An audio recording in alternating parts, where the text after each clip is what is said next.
Bismillahirrahmanirrahim. Allahümme salli ala Muhammedin və ali Muhammed və accil fərəcəhum. Salam, hörmətli izləyicilər, hər vaxtınız xeyir olsun. Bir daha siz dəyərli izləyiciləri Ömrün Meyvəsi verilişində xoş gördük. Bildiyiniz kimi verilişimizin mövzusu övlad tərbiyəsi haqqındadır və bir neçə verilişdir ki, həqiqətən də əziz ustadımız çox gözəl məqamlara toxunur və bundan qabaqki bir neçə verilişimizdə də ustadımız vizual məlumatlar, yəni övladlarımızın ailədə, eşikdə, məktəbdə, hər harda olursa olsun, insanların bir-biri ilə davranışından, rəftarından təsirlənməsi haqqında gözəl söhbətlər etmişdir. Bugün isə ustadımız məhəbbət haqqında danışacaq. Yəni bir növ övlada olan məhəbbət ki, bu da həqiqətən çox zəruri və lazımlı mətləblərdən biridir. İmam Sadiq əleyhissalam buyurur ki, övladlarınızı çox öpün. Çünki hər öpüşə görə sizə cənnətdə bir dərəcə, məqam veriləcək. Həqiqətən də bir valideynin öz övladını öpməsi, bir növ ona öz məhəbbətini göstərməsidir. Əgər övlad ailədə məhəbbət görməsə, bundan məhrum olsa, məlum məsələdir ki, böyüyəndə o da öz övladlarına qarşı məhəbbət göstərə bilməyəcək. İstəsə də istəməsə də bəzən bunu bacara bilmir. Az bir insan var ki, bunu bacara bilir, məhəbbət görmədən məhəbbət göstərə bilir. Ona görə bizlər də bacardığımız qədər öz övladlarımıza qarşı məhəbbətlə, şəfqətlə yanaşaq ki, onları cəmiyyətə gözəl bir nümunəvi şəxsiyyət olaraq təqdim edə bilək. Hörmətli izləyicilər, studiyamızın həmişəki daimi qonağı, övlad tərbiyəsi üzrə araşdırmacı cənab Rüfət Həbiboğludur. Salam aleykum ustad, hər vaxtınız xeyir olsun, xoş gördük sizi. Aleyküm əssalam, sizin də hər vaxtınız xeyirli olsun, xoş gördük. Çox sağ olasınız, Allah razı olsun, təşəkkür edirik. Bir daha dəvətimizi qəbul edib gəlmişsiniz. Siz də sağ olun, belə ustad. Ustad, bayaq əvvəldə də qeyd etdik ki, bundan qabaqki bir neçə verilişimiz vizual məlumatlar haqqındaydı.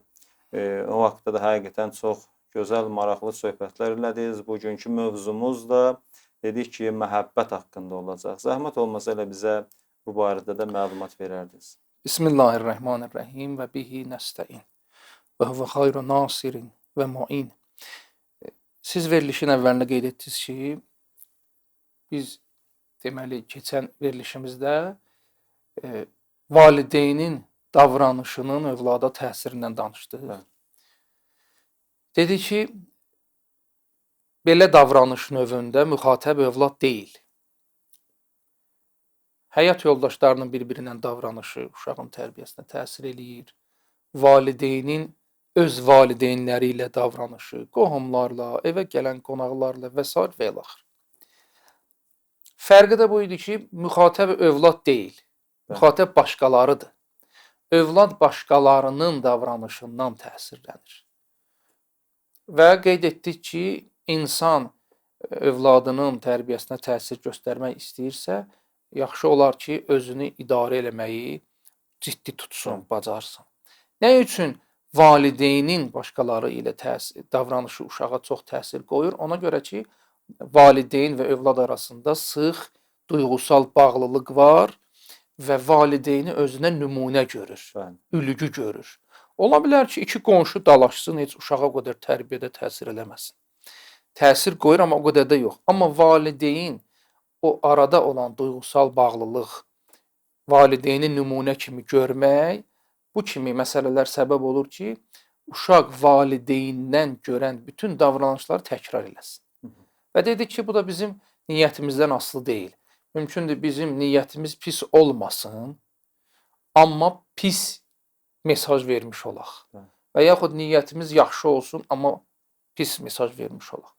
Bugünkü bizim mövzumuz sırf övladı ilə olan davranışdır. Yəni artıq müxatəb övladın özüdür. Keçən dəfəki verilişlərdə qeyd etdik ki, övlad müxatəb deyil. Amma bu dəfə istəyirik ki, qeyd edək ki, bizim bir sıra və bəlkə də demək olar ki, çox davranışlarımızın çox bir hissəsi övladımızdır müxatəb. Əgər ailəni biz təsəvvür eləsək, Ailədə bizim müxatibimiz həyat yoldaşımızdır, övladlarımızdır. Həmçinin onların da ən çox müxatib, ən çox davranış sərgilədiyimiz şəxslər bu şəxslərdir. Bəli. İndi biz nə qədər çöldə oluruq, bir müddət qayıdırıq evə. Saatın, günün çox hissəsini ailə ilə keçiririk. Bu ailə üzvlərinin bir-birindən davranışı var. Bəli. Bizim bugünkü mövzumuz buna aiddir. Ki bizim davranışımızın çox hissəsi var ki, müxatəb sırf bizim övladımızdır. Yenə də bu növ davranış bizim niyyətimizə baxmır. Ola bilər mənim fikrim, niyyətim yaxşıdır, amma mən davranışımla pis bir mesaj ötürürəm övladıma. Özüm düşünmədən, özüm əvvəlcədən belə fikirləşməmişəm, özüm belə planlaşdırmamışam. Sadəcə avtomatik olaraq bu davranışın ötürdüyü mənfi, müsbət mesajlar var. Bəli. Deməli, biz dini mətnlərə diqqət etsək, xüsusilə də tərbiyəvi hədislərə diqqət etsək, görərik ki, tərbiyə məsələsində iki məsələyə çox diqqət göstərilir. Biri sevgi, məhəbbət məsələsinə, biri də hörmət məsələsinə. Misal üçün, baxın, Həzrəti Məhəmməd Peyğəmbər, Allahın salamı olsun, belə buyurur ki, uşaqlara məhəbbət edin və onlarla mehriban davranın. Yəni, Həzrət bizə göstəriş verir ki, övladlarınızla, uşaqlarınızla məhəbbət və sevgi ilə davranın. Yəni, bu məsələyə diqqət edin. Başqa bir hədisdə Həzrət buyurur ki, övladlarınıza hörmət edin və onları yaxşı şəkildə ədəbləndirin ki, bağışlanasınız. Yəni, hörmət və məhəbbət, əgər belə desək, tərbiyənin iki böyük fundamentidir. Tərbiyənin əsas fundamenti bu iki məsələnin üstündə qurulub. Məhəbbət etmək və hörmət göstərmək. Tərbiyədə bir çox metodlar var. Yəni, o metodlardan biz istifadə etməklə övladımızı tərbiyələndiririk. Bəli. Onların mən deyərdim, ən böyüyü, ən çox təsir qoyanı, qalıcı təsirə malik məhəbbətlə hörmətdir. Bu ikisi. Valideynlər əgər, biz valideynlər bu iki məsələni həmişə diqqət nəzərimizdə saxlasaq, diqqətimizdə saxlasaq, bir çox tərbiyəvi problemləri biz həll eləyə bilərik bu ikisi ilə. Ustad, bu həqiqətən çox gözəl bir məqamdır.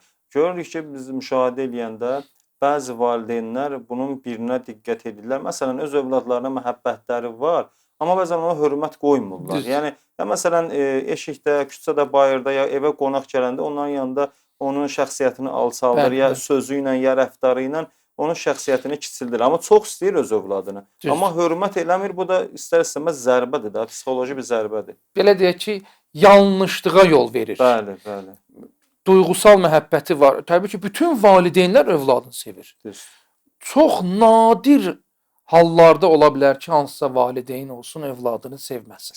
Bütün valideynlər övladını sevir, övladını çox istəyir və övladının xeyrini istəyir, gələcəyinin yaxşı olmağını istəyir. Sadəcə insan qəflətə düşən məxluq olduğu üçün, insan başqa işlər onu məşğul etdiyi üçün və birinci verilişimizdə də qeyd etdiyimiz kimi baxış bucağı fərq elədiyi üçün insan davranışında yanlışlıqlara yol verir. İnsanın əsas, deməli, təsəvvürü, fikri, biliyi, baxış bucağı nədirsə, onlar hamısı onun əməlində özünü göstərir. Ona görə də biz əvvəlki verilişlərimizdə bu məsələlərin üstündə çox dayandıq ki, baxış bucağımızı biz nə qədər islah eləsək, bizim baxış bucağımız dinin və əhl-i beytin buyurduqlarına nə qədər yaxın olsa, bir o qədər bizim həm kamalımıza təsir göstərəcək, həm də tərbiyədə biz uğur qazanmış olarıq. Deməli, bu hədislərə əsasən, bu iki peyğəmbərdən olan hədisə əsasən məhəbbət və hörmət tərbiyədə həddindən çox diqqət olması məsələlərdir. Birinci növbədə məhəbbətə və hörmətə biz diqqət eləməliyik. Biz gələcək verilişlərimizdə qeyd edəcəyik ki, necə məhəbbət eləyək, necə hörmət eləyək. Bəzən biz bir formada davranırıq, qarşı tərəf ona hörmətsizlik bilir. Amma biz hörmətsizlik kimi onu bilmirik. Bəli, o cürdə. Bəzən biz düşünürük, qarşı tərəfə biz məhəbbət eləyirik. Qarşı tərəf onu məhəbbətsizlik bilir. Biz onu məhəbbətsizlik bilmirik. Pis başa düşür, səhv başa düşür. Niyə görə? Çünki əvvəlki verilişlərimizdə biz təkid etmişdik ki, tərbiyə insanşünaslığın üzərində qurulub. Əgər biz qarşı tərəfi tanısaq, övladımızı tanısaq, həyat yoldaşımızı tanısaq, kişi qadını, qadın kişini tanıya bilsə, biz öz davranışlarımızda balansa fikir verə biləcəyik. İnsanın bir çox tələbatı var, bir çox ehtiyacları var. Bu tələbatın bəziləri həqiqidir, bəziləri indiki dildə desək fake-dir. Yalancıdır. Həqiqi tələbatlardan biri məhəbbətdir. Bu həqiqi tələbatları biz iki yerə də bölə bilərik. Cismə aid olan tələbatlar qidalanmaqdır, istirahətdir, yatmaqdır, gəzintidir, halal gəzinti, normal gəzintidir. Və ruha aid olan tələbatlar Allah ilə ünsiyyətdir, məhəbbətdir, hörmətdir. Bunlar ruha aid olan tələbatlardır. Həqiqi tələbat hansı tələbatdır? Həqiqi tələbat o tələbatdır ki, onu insanın fitrəti də tələb edir. Yəni, hər bir insan sevməyi və sevilməyi istəyir. Öyle bir insan yoxdur ki, mən istəmirəm məni sevməsinlər. Mən istəmirəm mənə hörmət eləsinlər. Belə çox nadir hallarda Fitrə bir şeydir. Fitrə bir şey. Yəni problemli insan olsun ki, o desin ki, mən istəmirəm mənə hörmət eləsinlər. Hamı mənə hörmətsizlik eləsin. Mümkündür, necə problem var da. Kimdə olsa dediyiniz kimi əqli bir problemi var. İnsan adətən insan belə bir varlıqdır ki, həm sevməyi istəyir, həm sevilməyi, həm hörmət qoyulmağı istəyir, gözləyir. Baxın, bir şəxs bir yerə getsə, əgər onu hörmətsizlik görsə, ikinci dəfə ora getmir. Bir şəxs bir yerə getsə, ona orada məhəbbətsizlik olunsa, sevgi göstərilməsə, onun şəxsiyyəti alçaldılsa, o ora bir də getməyəcək. Əlbəttə, bu qeyd etdiyiniz normal insanlara aiddir. Çünki bəzi insanlar var artıq, yəni belə deyək, həya pərdəsi qalmır. Biz də insan deyəndə normal insan deyil. Deməli, həqiqi tələbat odur ki, fitrət onu tələb edir və o bizim kamalımıza kömək edir. Və bizim istedadımızı da üzə çıxarır. Yəni, biz övladımızın məhəbbətə olan tələbatını düzgün şəkildə ödədiyimiz zaman həm onun kəmalına çatmağa kömək edirik, həm də onun içində olan istedadının üzə çıxmağına. Məhəbbətin belə bir dənə funksiyası var. Biz bayaq verilişin əvvəlində qeyd etdik ki, ailə üzvlərinin daha çox bir-birindən ünsiyyəti olur da. Mənim qonşudan çox həyat yoldaşımla ünsiyyətim çox olur. Gün ərzində, sutka ərzində. Gözəl ailə, münasib ailə hansı ailədir? O ailə ki, orada olan üzvlərin hər biri qarşı tərəflə məhəbbətlə dolanır. 5 məhəbbət forması, bir ailədə 5 məhəbbət forması var. Atanın anaya olan məhəbbəti 1, ananın ataya olan məhəbbəti 2, valideynin övladlara olan məhəbbəti 3, övladların valideynlərə qarşı məhəbbəti 4, övladların bir-birinə qarşı məhəbbəti. 5 növ bir ailədə 5 növ məhəbbət forması var. Və gözəl ailə, münasib ailə, sağlam ailə o ailədir ki, bütün fərdlər bir-birinə məhəbbət edir. Yarımçıq deyil. Baxın, bu haqda bizim dini mətnlərdə də hədislər var. İmam Sadiq əleyhissalam, Allahın salamı olsun ona, Həzrət buyurur ki, Allah övladına şiddətli sevgi göstərən bəndəsinə mərhəmət edər. Gözəl hədis. Mərhəmət qazanmaq istəyirsən, bismillah. Necə deyirlər, bu meydan, bu da şeytan. Övladıva məhəbbət elə, sənə Allah mərhəməti şamil olsun. Başqa bir hədisdə Həzrəti Məhəmməd Peyğəmbər Allahın salamı olsun ona və əhl-i beytinə belə buyurur ki, valideynə məhəbbət gözü ilə baxmaq ibadətdir. Bismillah.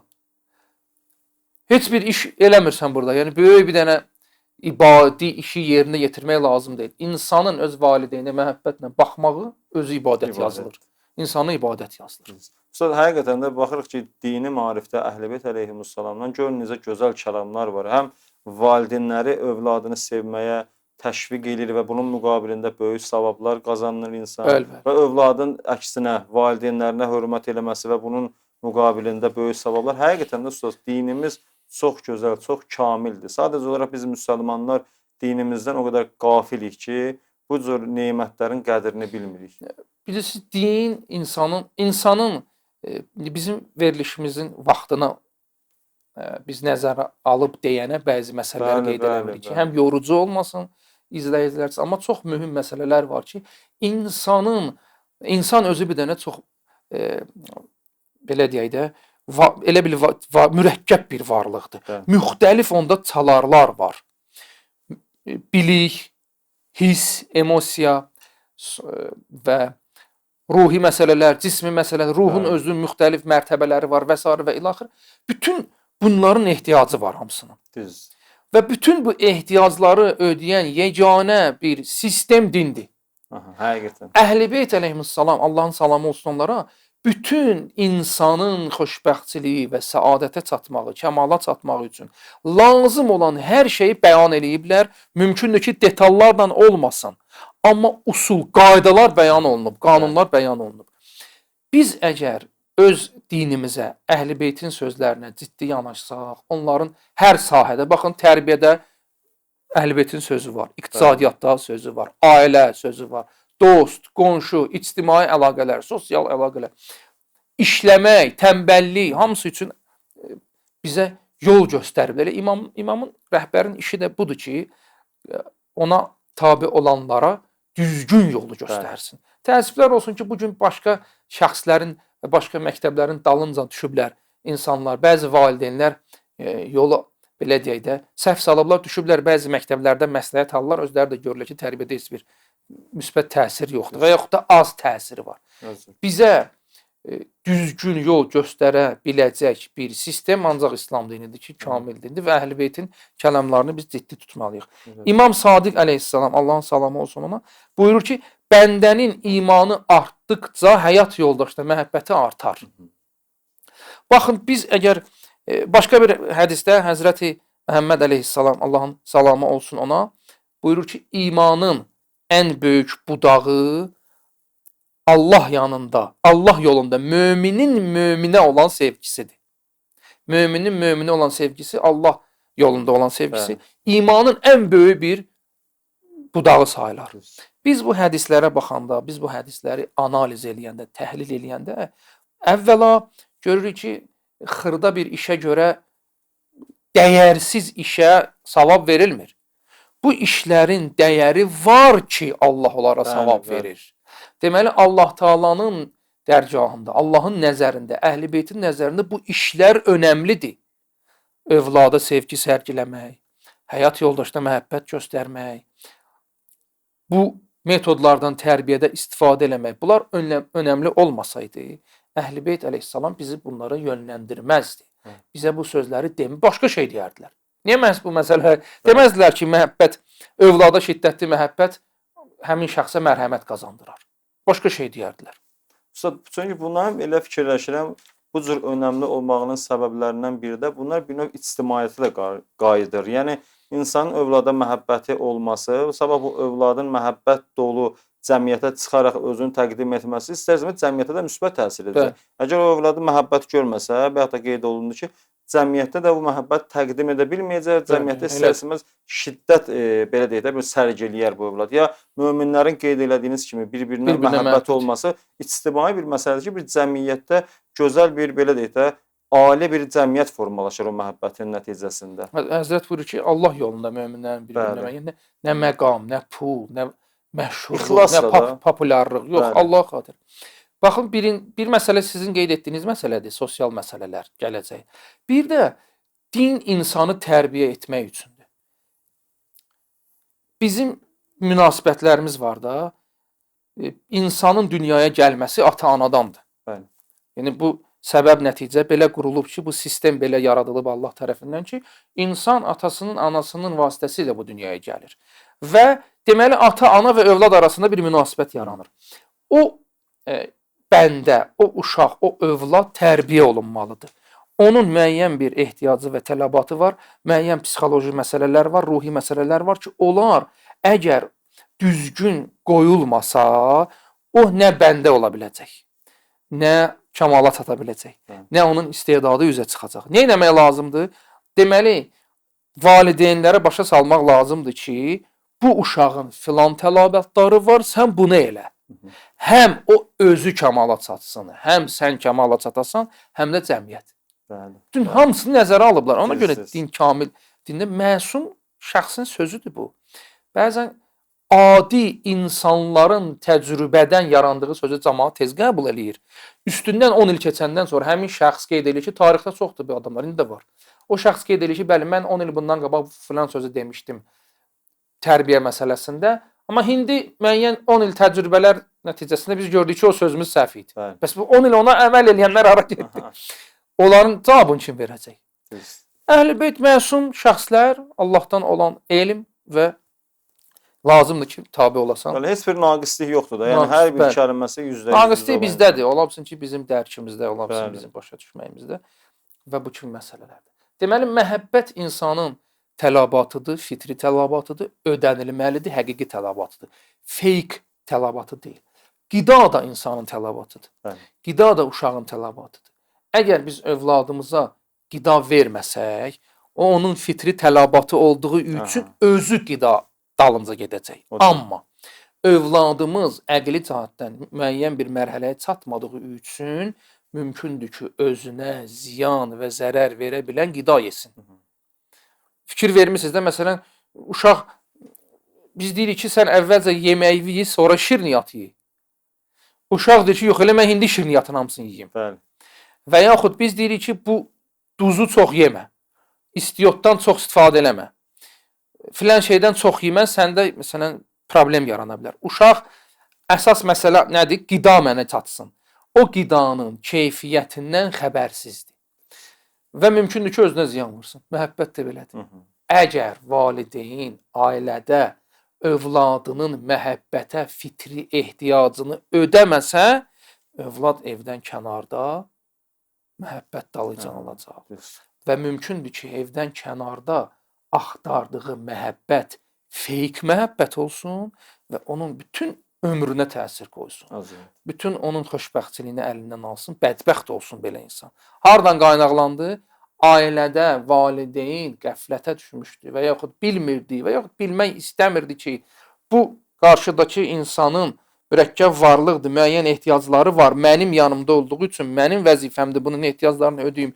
Bunlara fikir verməmişdi. Bundan da övlad getdi. Ya özünə ziyan vurdu, başqasına, orada kiməsə ailəyə, ya da ki, siz buyurduğunuz kimi böyle bir müharibələr. Siz müharibələri yaradan şəxslərin tarixini oxuyun, onların həyatlarını oxuyun. Ailədə onların problemi olub. Ata bunu danlayıb, ya ana onun şəxsiyyətini sındırıb, cəmiyyətdən təcrid olub, cəmiyyətdən acıq çıxmaq üçün, cəmiyyətdən qisas almaq üçün müharibəyə başlayıb. Bəs bu qədər insan öldü, bu qədər insan məhv oldu. Bu kim cavabını verəcək? Bir dənə ailədə bunu, vaxtında buna diqqət olunsaydı bu şeylər olmayacaqdı. Həqiqətən usta, çox mühüm məsələdir. Yəni biz sadə baxırıq. Bəlkə yəni nə olacaq? Bir dənə uşaqdır da bu tərbiyə oldu ya olmadı, ya məhəbbət oldu olmadı, amma qeyd etdiyiniz kimi həqiqətən böyük fəsadlar törədə bilirlər. Çünki fitri tələbatdır bu. Bəli, o cür. İstədin də, istəmədin də onu istəyir. Bu Allah Taala onun vücudunda bunu qoyub. Yəni bu elə şey deyil ki, məsələn bir var ki, baxın, mən hər gün ət yeməsəm problem olmayacaq ki. Mən həftədə məsələn bir dəfə ət yesəm, məndə nəsə problem yaranacaq. Amma mən məhəbbət görməsəm, məndə problem yaranacaq. O uşaqda bu uşaq həftədə bir dəfə, 2 dəfə ət yesə, o uşağa heç nə olmayacaq.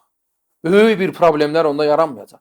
Amma o uşaq ya məhəbbət görməsə, ya da kifayət qədər məhəbbət görməsə, az görsə, onda elə problem yaranacaq. Həm valideynin özü üçün problem yaranacaq gələcəkdə, həm də o uşağın özü üçün, həm də onun ətrafındakılar üçün. Sonra heç kim o uşağa məhəbbət eləməyəcək. O məhəbbət görməyib deyənə, siz qeyd etdiyiniz kimi, məhəbbət sərgiləyə bilməyəcək, cəmaət ondan qaçacaq, o uşaq küncdə qalacaq, küncdə qaldığı üçün səhvi başqalarında axtaracaq, ya valideyndən acıq çıxmaq istəyəcək, qisas almaq istəyəcək, ya cəmiyyətdən qisas almaq istəyəcək. Xülasə, yəni fəsadı tək bizim özümüzə qayıdmır. Siz də qeyd etdiniz. Fəsadı bunun cəmiyyətə qayıdır, insanlığa qayıdır, bəşəriyyətə qayıdır. Evdə balaca bir iş görməklə biz bütün dünyaya təsir eləyə bilirik. Niyə görə? Çünki bu sistem hamısı bir-birinə təsirlidir. Bir-birinə təsir qoyur. Biz elə bilməyək ki, mənim bu gün, mən indi məsələn uşağıma məhəbbət eləməsəm nə olacaq? Dünya dağılacaq. Bəzən deyirlər də belə valideynlər, mən qarşılaşmışam. Uşaqdır. O nə başa düşür? Heç nə olan deyil. Biz belə böyük. Bu elə təsirlər yarada bilər ki, balaca bir iş. balaca bir iş elə bir təsirə yarada bilər ki, dünyanın O cürdür Ustad. ağır nəticələnə bilər. Ustad, məxsusən də indi hər birimiz bəlkə də bunu müşahidə eləmişik. İndi üzr istəyirəm. Bəzən görmüşük ki, bəzi valideynlər azyaşlı övladlarını söyməyə bir növ həvəsləndirirlər. Təşviq edir. Ayrı adamların da yanında söy əmi baxsın, yəni görmüşlər bu şeyləri. Yəni bu fəxr bilirlər. İndi fəxr bilirlər. Həm kişinin oğlu söyür, yəni həm də xülasə bu bir dənə sadə bir şeydir. Siz də gözəl qeyd etdiniz. O söymək indi şirin gəlir valideynə, yəni başqalarına. Amma fikirləşmir ki, bu uşaq indənən söyüncə örgəşir. Sonra böyüyəndə də ayrısına gedib söyər. Allah eləməsin, orada söydüyü adam ya bunu vurar, öldürər. Gör nə qədər fəsad yarana bilər. O kiminsə atası ola bilər, kiminsə uşağı ola bilər, düşər zindana, illərlə zindanda, o atadan məhrum olar, o həyat yoldaşından. Biraz gərək belə deyək də, dərin düşünməyi bacaraq, geniş düşünməyi bacaraq, dayaz olmasın bizim fikrimiz. Əhl-i Beytin, Allahın salamı olsun onlara, əsas hədəfi bu idi ki, insanların ağlını o inkişaf elətdirsinlər, onları dərin düşünməyə vadar eləsinlər. Dərin düşün. Elə bilməyin ki, siz burada oturmusunuz, başqa bir yerdə bir şəxsə təsir qoya bilmirsiniz. Xeyr, adicə dua onda bütün sən insanlarsan, dua edəndə təsir qoyur. Düzdür. Evdə kifayət qədər və heç iki məsələdir də. Bir var heç məhəbbət görmür, bu problemdir. Bir də var kifayət qədər. Məhəbbət görür, amma az. Əksər belə uşaqlar küçə məhəbbətlərinə üst tuturlar. İndi oğlan uşaqlarının dostları olur, sonra valideyn şikayət edir ki, məni eşitmir, dostunu eşidir. Dostu hörmət eləyir də ona. Dostu indi müəyyən məqsədlərə görə hörmət eləyir, pulundan istifadə eləmək üçün. İşim yoxdur. Bayaq qeyd etdim. Tələbatı ödəməyi dostunda görür, dostunun dalıycan gedir. Dostunu eşidir. Biz deyəcəyik gələcək bəhslərimizdə ki, məhəbbətin yaratdığı təsirlərdən biri aslılıqdır. Əgər valideyn istəyirsə ki, övladı onun sözünü eşitsin, ən rahat açar məhəbbətdir. Dostundan əl çəkmir. Niyə dostu ona məhəbbət? Yaxud müəllimindən gedir məktəbə. Məktəbdə müəllim hörmətlə davranır. Uşağa hörmətlə yanaşır. Sevgi dolu sözlərdən istifadə edir. Uşaq gəlir evə. Ana bir söz deyir yox müəllimə bunu. Hətta bağçada mən bunun şahidi olmuşam. Bağçaya gedən uşaq gəlir, bağçadakı müəllimənin davranışını həmişə yadında saxlayır. Ana, ata evdə bir söz deyəndə deyir yox. Müəllimə bunu deyir. Mən səhərdən axşamacan mən sənin üçün zəhmət çəkirəm, əlləşirəm. Belə deyir. Amma niyə hardasa orada bir boşluq yaranıb? O boşluğu müəllimə doldura bilib bağçada. İndi müəllimə də doldurub deyəndə ki, o özü bir dənə məsələdir, mövzudur, mən ora girmək istəmirəm. Həqiqətənmi məhəbbət eləyib, yoxsa belə deyək, işidir, ona görə bunu eləyir, o ilə işimiz yoxdur. Xülasə budur ki, uşaq onu məhəbbət kimi qəbul eləyir. Gözəl söz səndən yoxdur, sən belə qəşəngsən, sən filansan, hörmətli söz, hörmətli davranış özünə onu cəzb eləyir. Ustad, bu qeyd etdiyiniz məsələ çox gözəl məsələdir. Həqiqətən bir balaca insan diqqət eləyəndə əsl məhəbbət elə həqiqətdə bir növ bağlılıq yaradır. Yəni bir növ asıllıq, tabeçilik də yaradır. Məsələn, bu bir növ Allahla bəndələr arasında da belədir. Əgər bəndənin həqiqətən Allaha həqiqi məhəbbəti olsa, əsl məhəbbəti olsa, onun sözündən çıxmaz, ona itaat eləyər, ona belə deyək də boyun əyər. Elə Peyğəmbərə Əhl-i Beytə qarşı da özürdür. Bizim əgər Əhl-i Beytə həqiqi məhəbbətimiz olsa, onlara tabe olaraq, onlardan belə deyək də başqası, onları qoyub ayrısı qapısına getməliyik. Deməli, siz gözəl qeyd etdiniz. Mən onu bayaq deyəcəkdim, yadımdan çıxmışdı. Evdə o uşaqlar ki, adətən o övladlar ki, kənar şəxslərin məhəbbətinə daha çox üst tuturlar, ya onlara kifayət qədər məhəbbət göstərilməyib, ya heç məhəbbət göstərilməyib, ya da ki, Allah ilə onların duyğusal rabitə və münasibət qurmasına zəmin yaradılmayıb. Baxın, tərbiyənin əsas hədəfi bu deyil ki, övladımız bizə aşiq olsun. Biz məsum deyilik ki, səhv deyilik. Tərbiyənin əsas hədəfi budur ki, biz övladımız ilə aramızda olan duyğusal məsələlərdən onun xeyrinə istifadə eləyək. Onu əvvəl-axır bağlayaq xaliqinə. Nəinki mən nə dedim odur. Ola bilsin sabah 15 ildən sonra, 20 ildən sonra mən bir səhv söz deyərəm, yaxud mən Allah hamının aqibətini xeyir eləsin, mən başqa bir şəxs olaram. Tərbiyə bizə dini tərbiyə bunu ola bilsin başqa tərbiyə formaları bunu desin. Bəli. Dini tərbiyə deyir ki, sən valideyn övladını axırıncı dayanacaq Allahdır. İndi sənə olan bağlılığı səbəb olmalıdır ki, sən bu bağlılıqdan yaxşı formada onun xeyrinə istifadə eləyəsən. Bəli. Onu bağlayasan xaliqinə, Allah, xaliqi ilə onu tanış eləyəsən. Düz.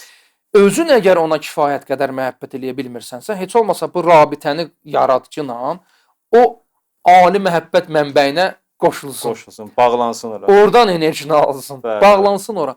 Ya özü məhəbbət eləmir, ya da bu şəraiti yarada bilmir. Düz. Ona görə də övlad adətən evdə olan istər qız, istər oğlan yanlış və fake məhəbbətin arxasınca Bəli. düşürlər. Bu iki məsələ məhəbbət və hörmət çox Bəli. diqqət olunmalıdır. Ustad, Allah razı olsun. Təşəkkür edirik. Allah sizdən Həqiqətən də də razı olsun. çox lazımlı, gözəl bir mətləb idi ki, həqiqətən də çox lazımlı nöqtələri də qeyd etdiniz. Allah razı olsun sizdən. Təəssüflər olsun, vaxtımız tamamdır. İnşallah qismət olar gələn verilişlərimizdə sizin bu dəyərli söhbətlərinizdən həm biz, həm dəyərli izləyicilərimiz bir daha faydalanarıq inşallah. İnşallah. Sağ olasınız. Sağ olun. Bəli, hörmətli izləyicilər, bizə ayrılan vaxtın gəldik sonuna çatdıq. Əziz ustadımızın gözəl söhbətlərindən faydalandıq. Həqiqətən də övlada məhəbbət, ümumi insanların bir-birinə məhəbbət etməsi hər bir cəmiyyətdə lazımlı, zəruri məsələlərdən biridir. Allah Teala bizləri də daim bir-birimizə qarşı mehriban olan bəndələrindən qərar versin. İnşallah gələn verilişlərimizdə görüşənədək sağ olun, salamat qalın.